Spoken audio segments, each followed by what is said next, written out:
ಎಲ್ರಿಗೂ ನಮಸ್ಕಾರ ರೀ.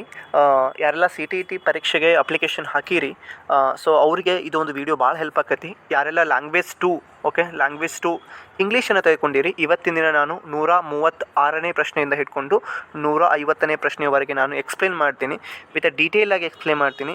ನಾನು ಹೇಗೆ ಸಿ ಟಿ ಇ ಟಿ ಪರೀಕ್ಷೆಯನ್ನು ಫಸ್ಟ್ ಅಟೆಂಪ್ಟ್ ಒಳಗಡೆ ಕ್ಲಿಯರ್ ಮಾಡ್ಕೊಂಡೆ. ಎಸ್ಪೆಷಲಿ ಲ್ಯಾಂಗ್ವೇಜ್ ಒಳಗಡೆ ಏನು ಪೆಡಗಾಗಿ ಇರ್ತದಲ್ಲ, ಅದು ಭಾಳ ಈಸಿ ಇರ್ತದೆ ರೀ. ಅದನ್ನು ನೀವು ಪ್ರಾಕ್ಟೀಸ್ ಮಾಡಬೇಕು. ಒಂದು ಸಲ ನೋಡ್ಕೊರಿ ನಾನು ಹೆಂಗೆ ಕ್ವಶನ್ಸ್ಗಳನ್ನು ಅಟೆಂಡ್ ಮಾಡ್ತೀನಿ ಅನ್ನೋದು. ನಾನು ನೇರವಾಗಿ 136ನೇ ಪ್ರಶ್ನೆಯಿಂದ ಪ್ರಾರಂಭ ಮಾಡ್ತೀನಿ ರೀ. ಸೊ ಅದನ್ನು ನಿಮ್ಗೆ ಸ್ವಲ್ಪ ನೀವೇನು ಮಾಡಬೇಕು, ತಾಳ್ಮೆಯಿಂದ ಕೇಳುವಂತಹ ಒಂದು ಸಹನೆ ಇರಬೇಕು ಅನ್ನೋದಷ್ಟೇ ನನ್ನ ಒಂದು ಅಭಿಪ್ರಾಯ. ನೋಡಿರಿ, ಈಗ 136ನೇ ಪ್ರಶ್ನೆಯನ್ನು ನಾನು ನೋಡ್ತಾ ಇದ್ದೀನಿ. 136ನೇ ಪ್ರಶ್ನೆ ಒಳಗಡೆ ದ ಮೆಥಡ್ಸ್ ಆಫ್ ಟೀಚಿಂಗ್ ಮೇಲೆ ಪ್ರಶ್ನೆ ಕೇಳಿದ್ದಾರೆ. ನಮ್ಗೆ ಗೊತ್ತಿರಬೇಕು ಯಾವ ಒಂದು ಪ್ರಶ್ನೆ ಯಾವ ಒಂದು ವಿಭಾಗದ ಮೇಲೆ ಪ್ರಶ್ನೆ ಬಂದಿದೆ ಅಂತ. In the which method does the learner first language play a central role. ಈಗ first language first language learning ಒಳಗಡೆ ಯಾವುದು ಸೆಂಟ್ರಲ್ ರೋಲ್ ಆಗಿ ಕೆಲಸ ಮಾಡ್ತದೆ? That's a grammar translation method central role ಆಗಿ ಕೆಲಸ ಮಾಡ್ತದೆ. ಯಾಕೆಪ್ಪ ಅಂತಂದರೆ this method uses the learner's mother's tongue to the explain the meaning ಅಂತ. ಓಕೆನಾ? ಸೊ ಅದಕ್ಕೋಸ್ಕರ it's very important. Grammars are taught by explicitly ಆಗಿ ನಾವೇನು ಮಾಡ್ತೀವಿ, ಗ್ರಾಮರ್ ರೂಲ್ಸನ್ನು ಟಾಟ್ ಮಾಡ್ತೀವಿ. ಸೊ ಹೀಗಾಗಿ ನಾವು grammar translation method is a right answer ಅಂತ. ಇನ್ನು 137ನೇ ಪ್ರಶ್ನೆ ನೋಡಿರಿ. ಈ 137ನೇ ಪ್ರಶ್ನೆ ಅಗೇನ್ ಇದು ರಿಪೀಟೆಡ್ ಆಗಿ ಕೇಳುವಂಥ ಪ್ರಶ್ನೆಗಳಾಗಿದ್ದಾವೆ. ಈ ಆಪ್ಷನ್ಸ್ಗಳ ಮೇಲೆ ನೀವು ದಯವಿಟ್ಟು ಒಂದು ಸ್ವಲ್ಪ ಗೂಗಲಲ್ಲಿ ಹೋಗಿ ನೀವು ಸರ್ಚ್ ಮಾಡಿ ಇವುಗಳ ನೋಟ್ಸನ್ನು ಮಾಡ್ಕೋರಿ. ಕೋಡ್ ಮಿಕ್ಸಿಂಗ್ ಅಂದ್ರೇನು, ಕೋಡ್ ಸ್ವಿಚಿಂಗ್ ಅಂದ್ರೇನು, ಬೈಲಿಂಗ್ವಲಿಸಮ್ ಅಂದ್ರೇನು, ಸಬ್ಸ್ಟ್ರಾಕ್ಟಿವ್ ಬೈಲಿಂಗ್ವಲಿಸಮ್ ಅಂದ್ರೇನು ಅಂತ. ನಾನು ಫಸ್ಟ್ಗೆ ಪ್ರಶ್ನೆ ಓದ್ತೇನೆ ನೋಡ್ರಿ. Chetan first language was the Bhojpuri. ಅವನು ಮೊದಲನೇ ಭಾಷೆ ಯಾವುದು? ಭೋಜ್ಪುರಿ ಆಗಿದೆ. ಸಿನ್ಸ್ ದ ಅರೈವಿಂಗ್ ಇನ್ ತಮಿಳ್ನಾಡು ಬಂದ ಮೇಲೆ ಹಿ ನೋ ಲಾಂಗ್ವೇಜ್ ಸ್ಪೀಕ್ಸ್ ಭೋಜ್ಪುರಿ. ಈಗ ಭೋಜ್ಪುರಿಯನ್ನು ಮಾತಾಡೋದನ್ನು ಬಿಡ್ತಾನವ. ಓಕೆನಾ? Only speaks English with natives ಯಾವುದು? ತಮಿಳ್ನಾಡಲ್ಲಿ ತಮಿಳ್ ಮಾತಾಡಬೇಕು. When the new second language replaces the native language this is ಇದು ಯಾವುದಕ್ಕೆ ಉದಾಹರಣೆ ಆಗಿದೆ ಅಂತ ಕೇಳಿದ್ದಾರೆ ಅವರು. ಈಗ ಕೋಡ್ ಮಿಕ್ಸಿಂಗ್ ಬಗ್ಗೆ ನಾನು ಹೇಳ್ತೀನಿ ನೋಡಿ. ಈಗ ಕೋಡ್ ಮಿಕ್ಸಿಂಗ್ ಅಂತಂದರೆ ಸಬ್ಮಿಟ್ ಮಾಡಿ. ಸಬ್ಮಿಟ್ ಮಾಡಿ. ಇದು ಇಂಗ್ಲೀಷ್, ಇದು ಕನ್ನಡ. ಇಂಗ್ಲೀಷಲ್ಲಿ ಕನ್ನಡವನ್ನು ಮಿಕ್ಸ್ ಮಾಡುವಂತಹ ಒಂದು ವಿಧಾನಕ್ಕೆ ನಾವೇನು ಹೇಳ್ತೀವಿ? ಕೋಡ್ ಮಿಕ್ಸಿಂಗ್ ಅಂತ ಹೇಳ್ತೀವಿ. ಓಕೆನಾ? ಕೋಡ್ ಸ್ವಿಚ್ಚಿಂಗ್ ಅಂತಂದ್ರೆ ಏನು? ಒಂದು ಭಾಷೆಯಿಂದ ಇನ್ನೊಂದು ಭಾಷೆಗೆ ಸ್ವಿಚ್ ಆಗೋದಕ್ಕೆ ನಾವು ಕೋಡ್ ಸ್ವಿಚ್ಚಿಂಗ್ ಅಂತ ಹೇಳ್ತೀವಿ ಕಂಪ್ಲೀಟಾಗಿ. ಇನ್ನು ಬೈಲಿಂಗ್ವಲಿಸಮ್ ಅಂತಂದ್ರೆ ಏನು? ಬೈಲಿಂಗ್ವಲಿಸಮ್ ಅಂತಂದರೆ ಈಗ ಫಾರ್ ಎಕ್ಸಾಂಪಲ್ ನಾನು ಕನ್ನಡದಲ್ಲಿ ಹೇಳಿರ್ತೀನಿ, ಓಕೆನಾ, ಅದನ್ನು ನಾನು ಇಂಗ್ಲೀಷ್ನಲ್ಲಿ ಆಗಿಯೇ ಮಾತನಾಡುವಂಥ ಪ್ರಕ್ರಿಯೆಗೆ ನಾವು ಬೈಲಿಂಗ್ವಲಿಸಮ್ ಅಂತ ಹೇಳ್ತೀನಿ. ಇನ್ನು ಸಬ್ಸ್ಟ್ರಾಕ್ಟಿವ್ ಬೈಲಿಂಗ್ವಲಿಸಮ್ ಅಂತಂದರೆ ಸಬ್ಟ್ರಾಕ್ಟಿವ್. ಓಕೆನಾ? You have to understand that subtractive ಅಂತಂದರೆ ಈಗ ನಾನು ಮೊದಲಿಗೆ ಏನು ಮಾತಾಡಿದೆ? ಭೋಜ್ಪುರಿಯನ್ನು ಮಾತಾಡಿದೆ. ಓಕೆನಾ? ಭೋಜ್ಪುರಿ ನಂದು ನೇಟಿವ್ ಲ್ಯಾಂಗ್ವೇಜ್ ಆಗಿದೆ. ಈಗ ನಾನು ಎಲ್ಲಿಗೆ ಬಂದಿದ್ದೇನೆ? ಈಗ ನಾನು ಬಂದಿರೋದು ತಮಿಳ್ನಾಡಿಗೆ ಬಂದಿದ್ದೇನೆ. ಹೌದಾನೆ? ಈಗ ಭೋಜ್ಪುರಿ ಏನಾಯಿತು? ತಮಿಳ್ನಾಡಲ್ಲಿ ಮೈನಸ್ ಆಯಿತು ತಾನೇ? ಸೊ ಇಲ್ಲಿ ಏನಾಯಿತು? ಸಬ್ಟ್ರಾಕ್ಟಿವ್ ಆಯ್ತಾನೆ, ಸಬ್ಸ್ಟ್ರಾಕ್ಟಿವ್ ಬೈಲಿಂಗ್ವಲಿಸಮ್ ಅಂತ. ಆದರೆ ನಾನು ತಮಿಳ್ ಜೊತೆಗೆ ಇಂಗ್ಲೀಷನ್ನು ಕೂಡ ನಾನು ಯೂಸ್ ಮಾಡ್ತಾ ಇದ್ದೀನಿ.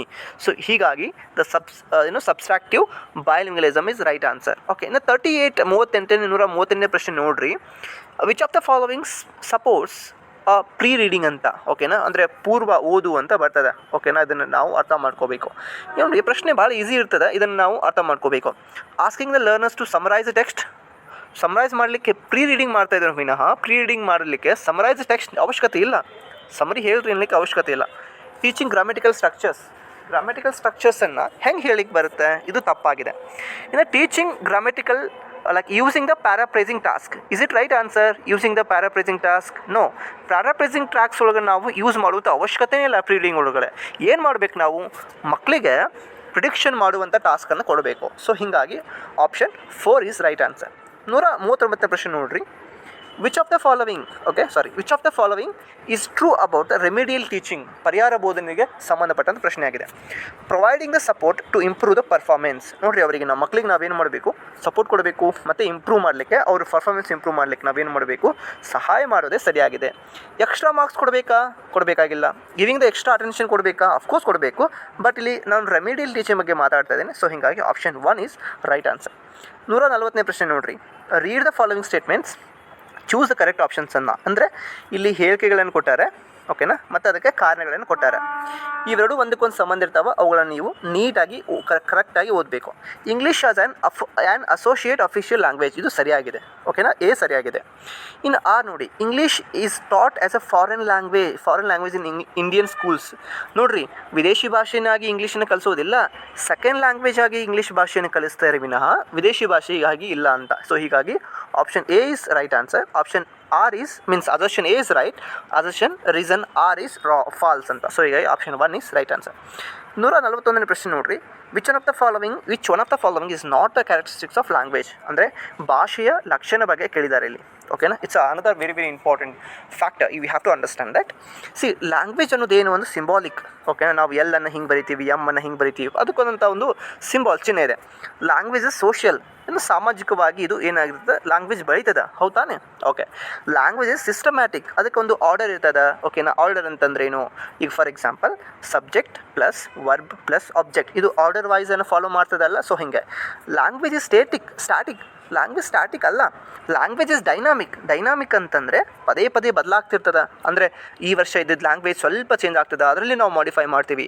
ಯಾವಾಗಲೂ ಇದ್ದ ಲ್ಯಾಂಗ್ವೇಜೇ ಇರ್ತದೆ, ಇಲ್ಲ ತಾನೆ? ಸೊ ಹೀಗಾಗಿ ಆಪ್ಷನ್ 4 ಈಸ್ ರೈಟ್ ಆನ್ಸರ್. ಯಾವುದು ಕ್ಯಾರೆಕ್ಟರಿಸ್ಟಿಕ್ಸ್ ಅಲ್ಲ ಅಂತ ಕೇಳಿದ್ದಾರೆ, ನಾಟ್ ಅಂತ ಕೇಳಿದ್ದಾರೆ. ಸೊ ಹೀಗಾಗಿ 4 ಈಸ್ ರೈಟ್ ಆನ್ಸರ್. ಮುಂದುವರೆದು 142ನೇ ಪ್ರಶ್ನೆ ನೋಡ್ರಿ. ಇಲ್ಲಿ ಕೂಡ assertion ರೀಸನಿಂಗ್ ಕೇಳಿದ್ದಾರೆ. The prompting the students to recall the previous knowledge is important ಅಂತ ಕೇಳ್ತಾರೆ.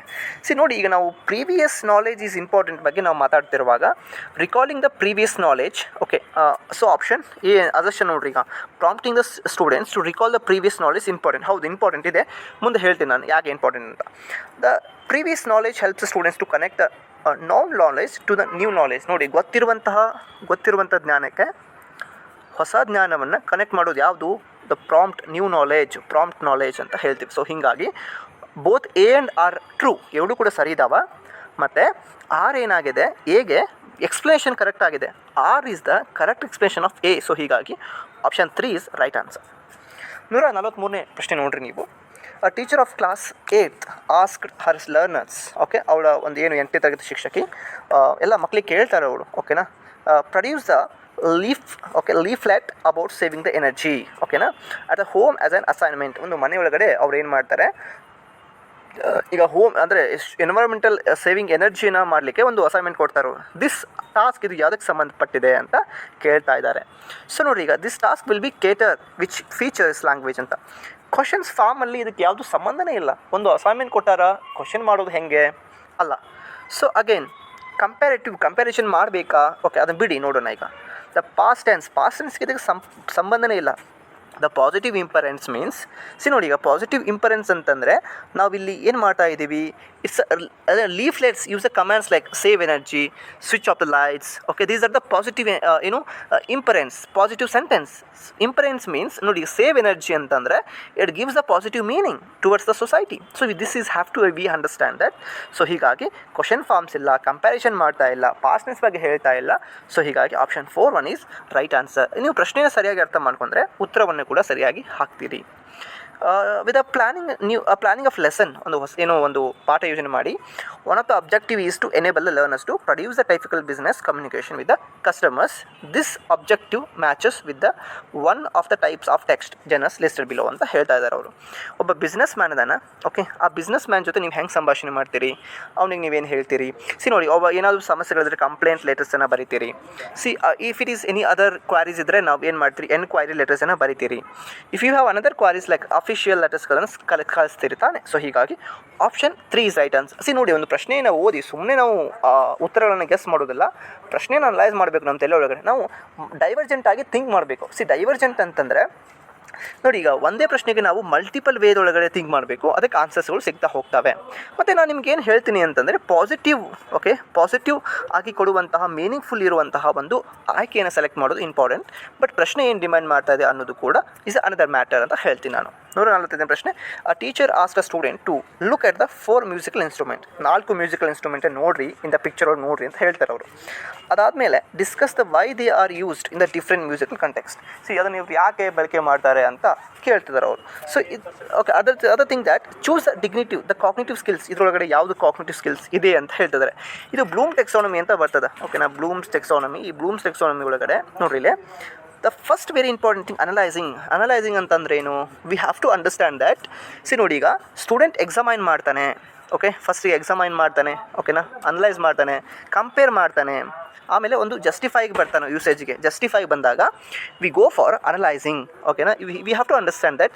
ಸೊ ಹಿಂಗಾಗಿ ನಿಮ್ಗೆ ನಾನು ಏನು ಹೇಳ್ತೀನಿ ಅಂತಂದರೆ ಬ್ಲೂಮ್ಸ್ ಟೆಕ್ಸಾನಮಿ ಬಗ್ಗೆ ನೋಡ್ಕೋರಿ, ಬ್ಲೂಮ್ಸ್ ಟೆಕ್ಸಾನಮಿ ಅಂತ, ಓಕೆ. ಸೊ ಐ ಹೋಪ್ ಇದು ಅರ್ಥ ಆಯಿತು ಅಂದ್ಕೊಳ್ತಾ ಇದ್ದೀನಿ. 146ನೇ ಪ್ರಶ್ನೆ ನೋಡಿ.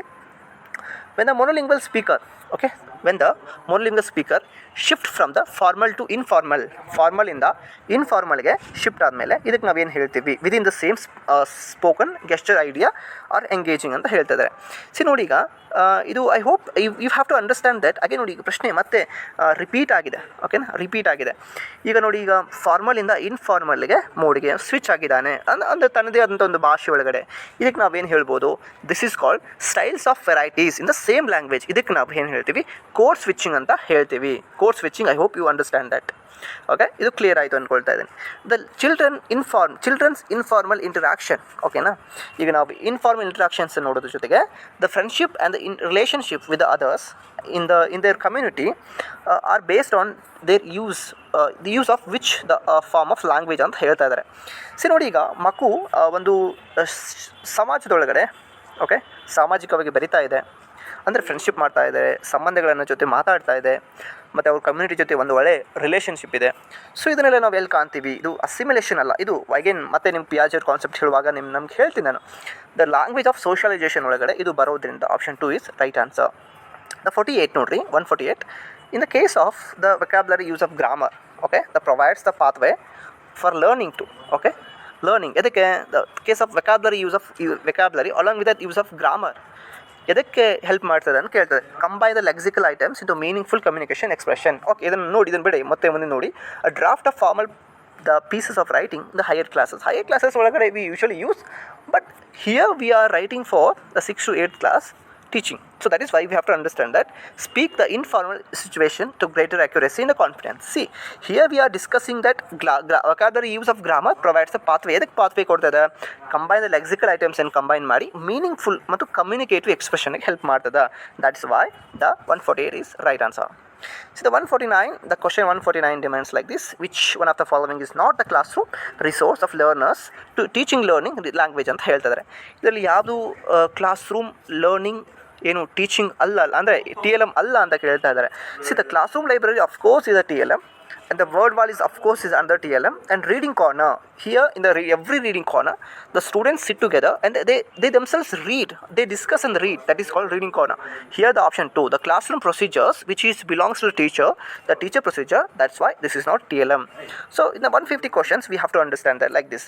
The assertion and reasoning, again a plan for individualized learning must be created by the language teacher. Okay, so ಹಿಂಗಾಗಿ ಇದು ಆಪ್ಷನ್ 1 is right answer. ನೋಡಿ ಈಗ ಪ್ಲಾನ್ ಫಾರ್ ಇಂಡಿವಿಜುವಲ್ ಲರ್ನಿಂಗ್ ಅಂದರೆ ಪ್ರತಿಯೊಂದು ಮಗುವಿಗೆ ನಾವು ವೈಯಕ್ತಿಕವಾಗಿ ಏನು ಯೋಚನೆ ಮಾಡ್ತೀವಲ್ಲ, that is absolutely is a right sentence ಅಂತ ಹೇಳ್ತೀನಿ. ಕ್ರಿಯೇಟ್ ಬೈ ಲ್ಯಾಂಗ್ವೇಜ್ ಟೀಚರ್ನ ಕ್ರಿಯೇಟ್ ಮಾಡಲೇಬೇಕು, that's her and he's duty. The reason ನೋಡಿ, that there is a diversity in the learners in the learning new language. ನೋಡಿ ಪ್ರತಿಯೊಂದು ಹೊಸ ಭಾಷೆಯನ್ನು ಕಲಿಯುವಾಗ ವಿ ಹ್ಯಾವ್ ದ ಡೈವರ್ಸಿಟಿ, ವೈವಿಧ್ಯತೆ ಇದೆ ತಾನೇ. ಸೊ ಹೀಗಾಗಿ option A and R R absolutely true. 150 ನೋಡಿ ಈಗ, and then R is the right explanation of A. So ಹೀಗಾಗಿ ಆಪ್ಷನ್ 150ಗೆ option 4 is right answer. I hope 150 ಪ್ರಶ್ನೆಗಳನ್ನು ಅಂದರೆ 136ರಿಂದ ಹಿಡ್ಕೊಂಡು 150ವರೆಗೆ ಸುಮಾರು ಒಂದು 15 ಪ್ರಶ್ನೆಗಳನ್ನು ನಾನು ಚರ್ಚೆ ಮಾಡಿದ್ದೀನಿ. ಐ ಹೋಪ್ ಇದು ಕ್ಲಿಯರ್ ಆಯಿತು ಅಂದ್ಕೊಳ್ತೇನೆ. ನೀವು ಫೋಕಸ್ ಮಾಡಬೇಕಾಗಿರೋದು code switching, code mixing, bilingualism, behaviourism, subtractive bilingualism, ಮತ್ತು ಅದೇ ರೀತಿಯಾಗಿ very very important the methods of the teaching ಬಗ್ಗೆ ನೀವು ಫೋಕಸ್ ಮಾಡಿ. ಮತ್ತು ಮುಂದಿನ ವಿಡಿಯೋ ನಾನು ಎಕ್ಸ್ಪ್ಲೇನ್ ಮಾಡ್ತೀನಿ.